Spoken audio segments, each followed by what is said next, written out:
how to really build the V shape with just 5 exercises. Very few people who regularly go to the gym actually manage to build the V shape. This physique, considered the peak of male aesthetics for decades, with wide shoulders creating that inverted triangle silhouette that projects strength and dominance, is the #1 dream of anyone who trains seriously. But gyms are full of people who have been training for years without coming anywhere close to it, because nobody taught them what really matters. Which exercises build that structure? Which muscles define that shape? And what to do outside of training to make the V shape truly show? That is why today you will see directly and without any filler the best exercises to build the V shape and the right habits to accelerate those results. Before we begin, please tell us in the comments your name and the city you are watching from. We would love to know. Exercise number 1, lat pull down. Before talking about the exercise itself, it is important to understand why the back is absolutely the starting point of the V shape. The latissimus dorsi, commonly known as the lat, is the largest muscle of the torso and the primary muscle responsible for creating the visual width that makes the inverted triangle silhouette possible. Without developed back muscles, there is no V shape. Simple as that. And the exercise that best develops this muscle in an accessible, safe, and efficient way for any level is the lat pull down on the high pulley. Unlike the pull-up, which requires a minimum level of relative strength that many people do not yet have, the lat pull down allows precise load adjustment, making the recruitment of the latissimus dorsi intense from the very first session. It also works the rhomboids, the teres major, and the biceps as supporting muscles, building all that dorsal thickness and width that defines the V shape from top to bottom. To perform it correctly, sit at the machine with your thighs firmly secured under the pad in your spine and its natural slight arch. Grip the bar with an overhand grip, slightly wider than shoulder width. Before starting the movement, expand your chest and slightly retract your shoulder blades, as if you were opening up your torso. From there, pull the bar toward the upper chest, never behind the head, as this reduces the efficiency of the exercise and increases the risk of injury to the shoulder and neck. The main errors to avoid are using your body weight to drop down, throwing your torso back to assist the movement, and letting the bar shoot up quickly on the return. All of these reduce tension on the back and turn the exercise into something far less effective than it should be. Do 4 sets of 10 to 12 repetitions with 90 to 120 seconds of rest between them. People with a history of shoulder or neck injury should consult a professional before including this exercise in their routine. Exercise number 2, neutral grip row. If the light pull down builds the width of the back, the neutral grip row builds the thickness. And it is exactly this combination that creates a 3-dimensional back, with that dense and powerful appearance that distinguishes those who truly train their back from those who simply go through the motions. The neutral grip with the palms facing each other is the most biomechanically intelligent variation. It reduces stress on the wrists and shoulders while recruiting the latissimus dorsi, the rhomboids, and the middle and lower trapezius in a distinct way, giving the back that dense and 3-dimensional look. It can be performed on a cable machine with a triangle attachment, which is the most accessible and effective version for most people, on a specific machine, or with dumbbells on an incline bench. In the cable version, sit with your spine upright, feet resting on the foot platforms, and knees slightly bent. Pull the triangle attachment toward the abdomen, keeping your elbows close to your body throughout the entire movement. Finish the movement with a strong contraction of the shoulder blades, as if you were trying to squeeze them together, and hold that position for 1 second before beginning the return. Keeping the core lightly engaged throughout the exercise stabilizes the spine and ensures the effort comes from the back, not from the torso. The main errors to avoid are letting the torso swing backward to assist the pull, which turns the exercise into a momentum row that barely works the back at all, and releasing the weight quickly during the eccentric phase, wasting half of the available muscle stimulus. Control the descent for at least 2 seconds on every repetition. Do 3 sets of 10 to 12 repetitions with 90 to 120 seconds of rest. This exercise is contraindicated for anyone experiencing acute lower back pain or spinal instability without clearance from a health professional. Exercise number 3, cable lateral raise. If the back creates width from behind, the shoulders create width from the front and sides. And within the shoulders, the lateral deltoid, the middle portion, is the muscle most responsible for the visual effect of the V shape. Without developed lateral deltoids, no amount of back training will create that inverted triangle silhouette. The two must go together, and the best exercise to isolate and specifically develop this portion is the cable lateral raise.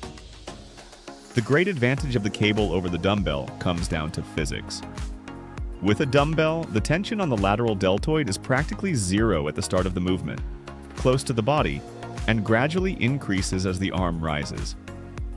The cable, on the other hand, maintains constant tension from start to finish, which means more time under tension for the muscle and, consequently, a greater stimulus for hypertrophy. Regular practitioners can notice this difference in activation within the very first sessions using this variation. To perform it, stand sideways to the low pulley and hold the cable with the opposite hand, passing it in front of your body. Keep a slight bend in the elbow and raise the arm laterally to shoulder height. Tilting the torso slightly toward the side opposite the cable improves the angle of pull and optimizes recruitment of the lateral deltoid. The main errors to avoid are raising the arm above shoulder height, which transfers the effort to the upper trapezius, and using excessive weight and losing control of the movement. Prefer light loads with impeccable technique and feel each repetition with full attention. Do 3 sets of 12 to 15 repetitions with 60 seconds of rest. People with subacromial impingement or rotator cuff injury should avoid this exercise without prior medical evaluation and clearance. Before we continue, do not forget to subscribe to the channel and activate the notification bell. Having consistent access to science-based information is what will allow you to progress with long-term health in the world of exercise. Exercise number 4, dumbbell shoulder press. After working the lateral deltoids with isolation, it is time to build volume and strength throughout the entire shoulder structure with the main compound exercise for this region. The dumbbell shoulder press works all 3 portions of the deltoid simultaneously, with emphasis on the anterior and lateral portions, contributing directly to that wide and powerful torso appearance that defines the V shape. The preference for dumbbells over a barbell comes from the freedom of wrist rotation during the movement, which reduces joint stress and allows a greater and more natural range of motion, especially at the start and end of the movement. Perform it seated on a bench with a straight or slightly inclined backrest to protect the lower back. Hold the dumbbells at shoulder height with your palms facing forward and press them upward in a straight line until nearly full arm extension, without locking out the elbows. The dumbbell should rise in front of the head, never behind it, which protects the shoulders and neck. Keep the core engaged throughout the entire movement to ensure stability in the torso and protect the lower back from unnecessary overload. An important note about where to place this exercise in your training. Always put it at the beginning of the shoulder session, when you still have maximum energy available. Compound movements demand maximum intensity, and performing them with already fatigued muscles means wasting the best exercise of the session. The main errors to avoid are excessively arching the lower back during the press, which transfers stress from the spine to the shoulders in a harmful way, and using momentum from the torso to lift more weight, which is not only inefficient, but also increases the risk of injury. Do 3 sets of 8 to 12 repetitions with 90 to 120 seconds of rest. People with a history of shoulder injury, especially involving the rotator cuff, should seek professional guidance before including this exercise. Exercise number 5, lower ab raise. The V shape is not composed only of wide backs and powerful shoulders. The waist appears visually slimmer when the abdomen is developed and defined, intensifying the contrast between the wide torso above and the narrowness below. And within abdominal training, the lower portion of the rectus abdominis is the most neglected region in the majority of training programs, precisely where the work is hardest and the result most relevant for the V shape. The exercise that best recruits this region is the lower ab raise, also known as the leg raise. It can be performed lying on the floor, on a decline bench, or suspended from parallel bars, with the latter being the most demanding and effective version for those who already have a solid base of core strength. In the floor version, lie on your back with your hands positioned slightly under your glutes to protect the lower back. Keep your legs slightly bent and raise them to approximately 90 degrees, controlling the descent slowly without letting your feet touch the floor between repetitions. The eccentric phase, meaning the controlled descent, is where a large part of the hypertrophy stimulus occurs. Never let your legs drop freely. The main errors to avoid are using the hips and hip flexors to perform the movement instead of the abdomen, which is very common when fatigue sets in, and letting the lower back lift off the floor during the descent. If that happens, reduce the range of motion until core strength progressively increases. Do 3 sets of 12 to 15 repetitions with 60 seconds of rest. People with lumbar disc herniation or acute lower back pain should avoid this exercise without prior evaluation by a professional. Bonus exercise: mountain climber. The 5 exercises you just saw build the structure of the V shape. But for that structure to truly show, it is also necessary to attack the fat covering the muscles, especially in the waist region. And that is exactly where the bonus exercise comes in with full force. The mountain climber is one of the most intelligent exercises that exist for anyone seeking the V shape, precisely because it solves 2 problems at the same time. It strengthens the core and increases caloric expenditure in a single movement. Few exercises can combine abdominal strengthening, cardiovascular conditioning, and fat burning so efficiently and with no equipment needed. Start in a high plank position with your arms extended and your hands directly below your shoulders, your body forming a straight line from head to heels. From there, drive one knee explosively toward your chest while keeping the other foot on the ground, and rapidly alternate the movements as if you were running in place in a horizontal position. The faster the execution, the greater the cardiovascular component and the caloric burn during and after the exercise. The main errors to avoid are letting the hips gradually rise throughout the repetitions due to fatigue, and letting the lower back sag in the plank position, losing the straight line of the body and overloading the spine. Start with 3 sets of 30 continuous seconds, progressively working up to 3 sets of 60 seconds with 45 seconds of rest between them. People with wrist or shoulder injuries can adapt the exercise by resting on their forearms instead of their hands. Now that you know the right exercises, it is time to understand what happens outside the gym. Because consistent training means nothing if your daily habits are working in the opposite direction. Habit number 1. Smart caloric deficit. To slim the waist and make the V shape truly appear, heavy training alone is not enough. The body needs to eliminate the fat covering all the muscle built with so much effort. And that only happens with a caloric deficit, meaning consuming fewer calories than the body burns throughout the day. The mistake most people make is going to extremes, cutting too many calories in an attempt to speed up the process. Extremely restrictive diets do work in the short term, but the body interprets this as a threat and begins breaking down muscle mass for energy, destroying exactly what you built in training. Trying to define the abdomen with an overly aggressive deficit is like trying to bail out a sinking boat with a cup. You put in the effort, but the results disappear as fast as they appear. The smart path is a moderate deficit of 300 to 500 calories per day, sufficient to lose approximately 2/3 of a pound to just over 1 pound of fat per week consistently and without sacrificing muscle. Increasing protein intake helps a great deal in this process, as it has a high digestive cost and the body itself burns more energy just to process it. Habit number 2. Controlling sodium and water retention. There is a very frustrating phenomenon that happens to people who train seriously and follow their diet, yet still do not see the definition they expected: water retention. And excess sodium is one of the main culprits.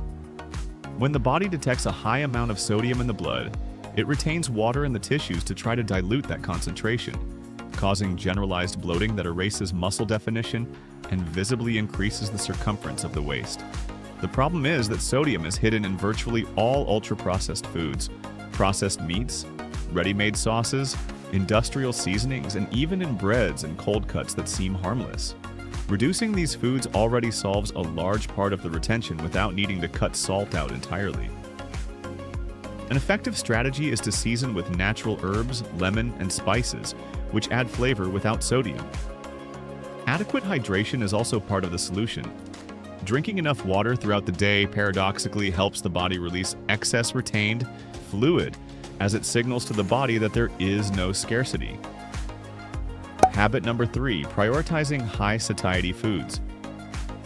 One of the biggest challenges of maintaining a caloric deficit day to day is not a lack of discipline. It is hunger. And the smartest solution is not to endure it through willpower alone, but simply to choose foods that satisfy more with fewer calories. Proteins are the most powerful example. In addition to being essential for preserving muscle mass during a deficit, they have the highest satiety power among the macronutrients and a high digestive cost, causing the body to burn more energy just to process them. Eggs, chicken, lean beef, tuna, Greek yogurt, and cottage cheese are direct allies of the V shape for this reason. Fiber comes right after in this hierarchy. It increases the volume of food in the stomach and slows gastric emptying, prolonging the feeling of fullness for longer. Leafy greens, beans, lentils, oats, and fruits with skin are excellent sources. The combination of protein plus fiber at each meal is one of the most effective strategies for getting through the day in a caloric deficit without suffering from constant hunger. Habit number 4, eating slowly and chewing more. This is probably the simplest habit on this list, and also one of the most overlooked, which is a considerable mistake because its impact on appetite control is real and scientifically proven. The mechanism is straightforward. The brain takes approximately 20 minutes to receive the hormonal signals from the stomach, indicating fullness. People who eat quickly finish their plate have not yet received those signals and automatically seek more food, consuming unnecessary calories before even realizing they were already satisfied a while ago. Chewing well and eating slowly gives those signals time to arrive during the meal and not after it. In practice, this means setting down utensils between bites, chewing each portion completely and paying attention to what you are eating instead of eating distracted in front of your phone or the television. That distraction is a serious factor in excessive caloric consumption that almost nobody accounts for in their daily balance. In addition, chewing well improves digestion and nutrient absorption, which is especially important for anyone in the process of building muscle.